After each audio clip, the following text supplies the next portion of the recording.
Hello and welcome to Today I Choose. I'm excited to have you here with me as we walk through the brilliance and the quantum actions and the magic, albeit unconscious, the magic required to actually create what the world calls PTSD.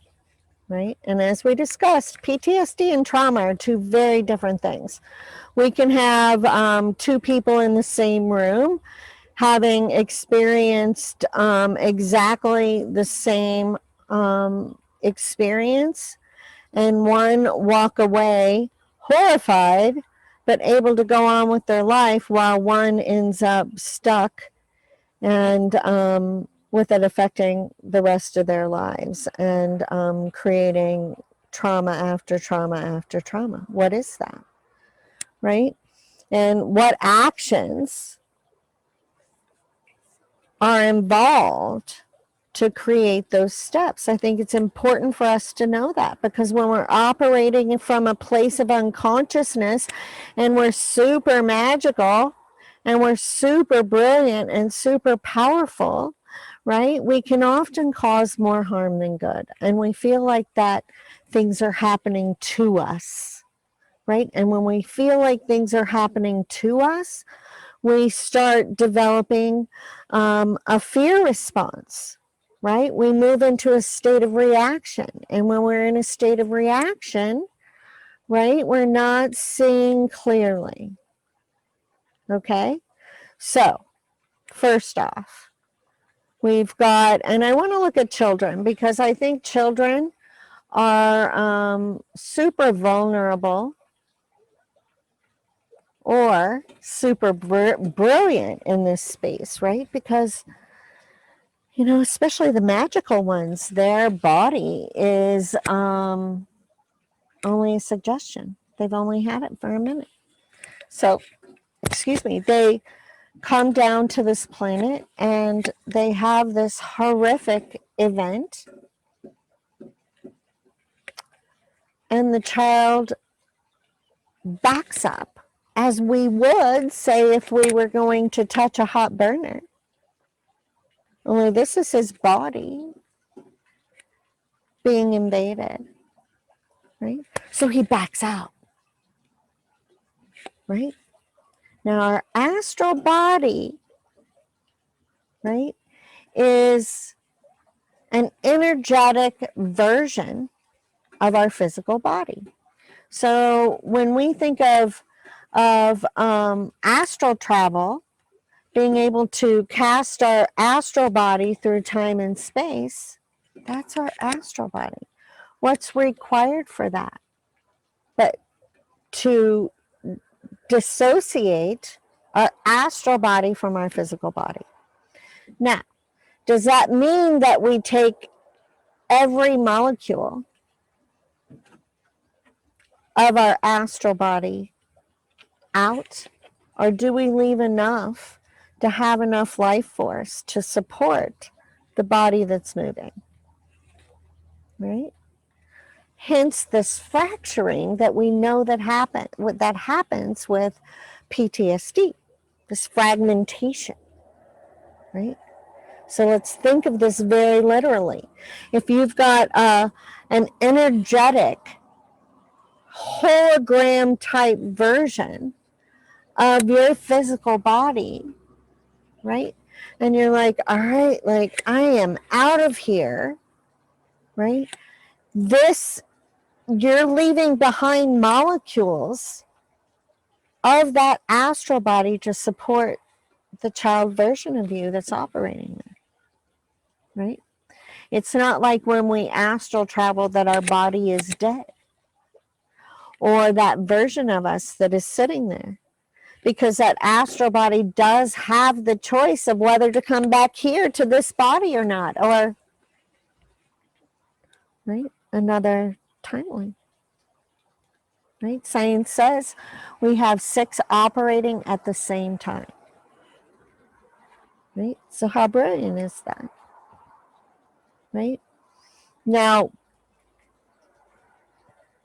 the child can separate and they can stay and watch, or, right?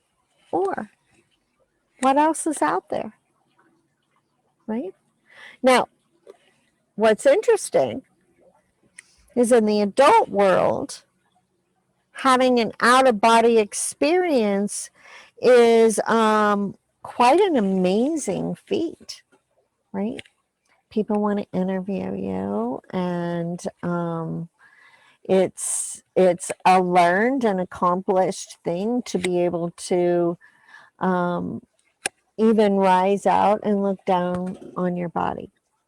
Now, what I can say to the most every person I have dealt with that has PTSD, if I say to them, what's your perspective of yourself in the room? They say, oh yeah, I can see my whole body sitting here, right?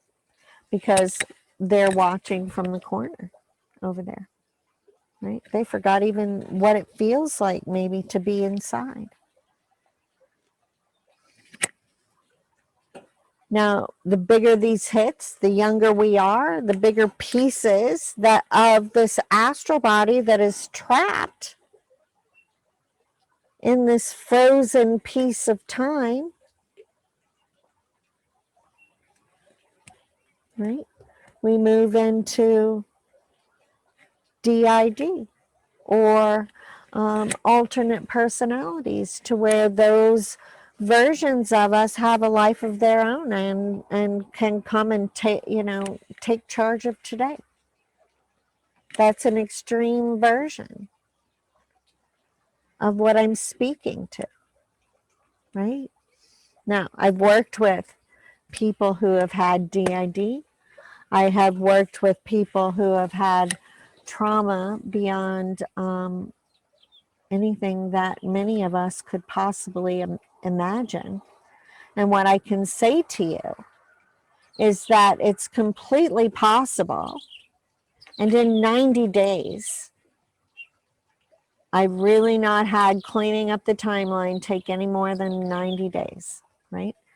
To put this astral body in a very active, action-oriented, purposeful way back together, so that you're operating here in this body, right? Now, as we come back, we're going to talk about what this amazing magical creature does. You know, he gets out. What does he do then? Why? What if he gets tired of watching, right? So we're going to talk about that. What is this frozen moment in time? And what happens to it? And what does it cause eventually, right? Now we have to remember that in every tradition, outside of this mental illness space, being able to leave your body is a master feat, right? It is master abilities, right? Now, I want you to just think about, right? What's my perspective? Can I see the top of my head readily? Am I looking out of my eyeballs? Right? Can I feel my feet? Right? Or do I feel empty? Do I feel lonely?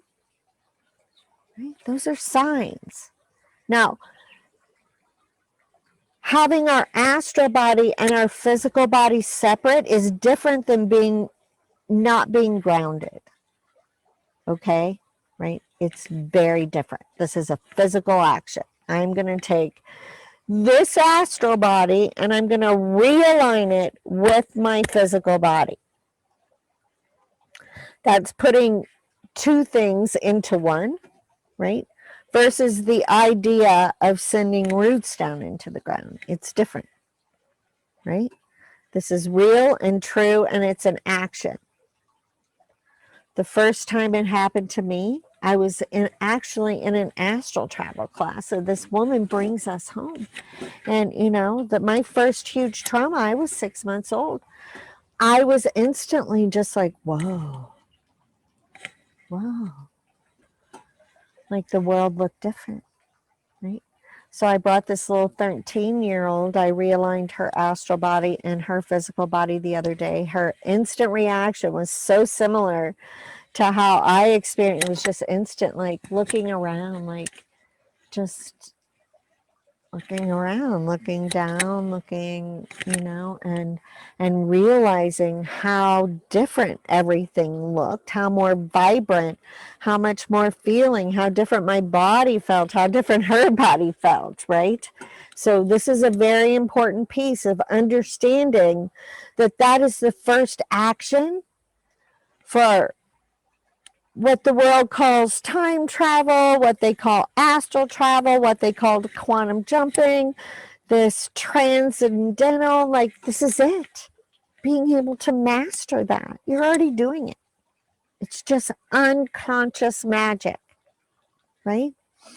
So learning what you're doing naturally, you can easily retrace your steps and start seeing where you're tangled up or frozen, right? And breathe life into those moments.